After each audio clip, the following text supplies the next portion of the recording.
बढ़त मिलनी अच्छा, चाहिए। एनडीए को जबरदस्त बहुमत आर भारत के इस सर्वे में देखने को मिल रहा है। 353 से 368 सीटें आर भारत और मेट्राइज का ये एग्जिट पोल। अलायंस को 118 से 113 यानी कि इंडी अलायंस को 118 सीटों तक ले जाता हुआ आर भारत का ये सर्वे, जिसमें एनडीए को जबरदस्त बढ़त, अन्य को 43 से 48 सीटें मिलती हुई इसमें नजर आ रही हैं। आर भारत और मेट्राइज का एग्जिट पोल कुछ ये आंकड़े इस वक्त दिखाता हुआ नजर आ रहा है। सुब्राज जी, आपकी प्रतिक्रिया अभी तक क्या है आंकड़ों पर कुछ? पूर्णिमा, दो बड़ी बातें हैं जो अभी आपने चर्चा में कहा था।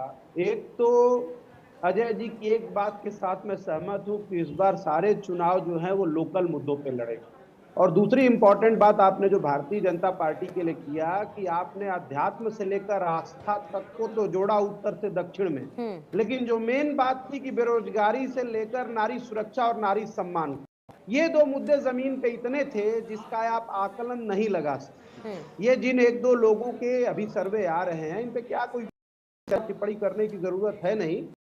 आपको दो बातें बड़ी गंभीरता से बताता हूं, क्योंकि हम सबने भी पिछले 60, 65, 68 दिनों से सिर्फ और सिर्फ जमीन और धरती को ही नापा है कि जमीन पे हमेशा चर्चा चलते थे। एक, देश का युवा बेरोजगार है, और दूसरा, भारतीय जनता पार्टी के राज में महिलाएं सुरक्षित नहीं है। ये लोकल मुद्दा उन तमाम सारी चीजों पे भारी पड़ा था जिनको हम आस्था और अध्यात्म से जो जोड़ने की बात कर रहे हैं। एक और इंपॉर्टेंट बात, चूंकि आपने दक्षिण के फटाफट कुछ नंबर आए जा रहे हैं जिन पे हम चर्चा कर रहे हैं। आंध्र प्रदेश में आपने एक चीज का जिक्र नहीं किया कि वहां एंटी इनकम्बेंसी का अगर सबसे ज्यादा बेनिफिट किसी को हो रहा है तो आज भी आंध्र प्रदेश की जनता जगन के जगह पे शर्मिला को और दोबारा पुनः उसी वाईएसआर रेड्डी की कल्पना में बैठे उनके पिताजी को सोच रहे हैं कि काश ऐसा बदलाव होता। आपने कहा कि 5 साल थी, 3-3 जगह आप राजधानियों में फंसे रहे, तो बिल्कुल वहां के लोगों के लिए विशेष मुद्दा है।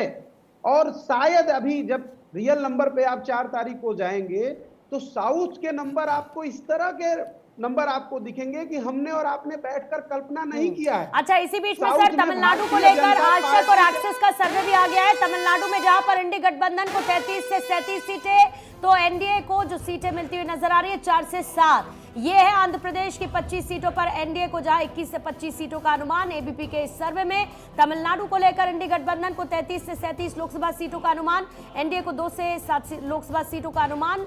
आज तक एक्सिस का ये सर्वे है। इसी बीच में एबीपी का भी जो आंकड़े हैं वो इस सर्वे के सामने रखे जा रहे हैं, उनको भी आपके सामने मैं रखूंगी। लेकिन 2 से 4 सीटों का अनुमान एनडीए को इसमें मिलता हुआ नजर आ रहा है, और अन्य के खाते में 0 से 2 सीटें जाती हुई नजर आ रही हैं। जल्दी से सिंह साहब, इस पर कोई आप टिप्पणी करना चाहेंगे तमिलनाडु को लेकर जो आंकड़े आए हैं अभी तक?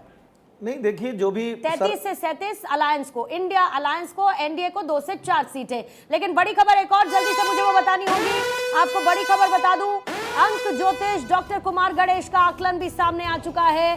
बीजेपी को 261 से 288 सीटों का अनुमान है, एनडीए को 2024 चुनाव में 300 लोकसभा सीटों का अनुमान, और कांग्रेस को नतीजों में 76 लोकसभा सीटों का। यह आकलन और भविष्यवाणी है, शाश्वत सत्य नहीं है, इसका भी जिक्र करना होगा।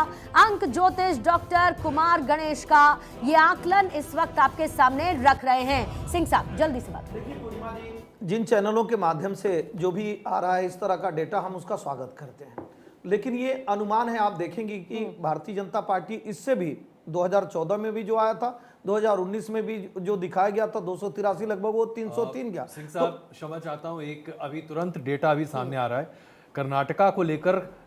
इंडिया जो ओपिनियन एग्जिट पोल है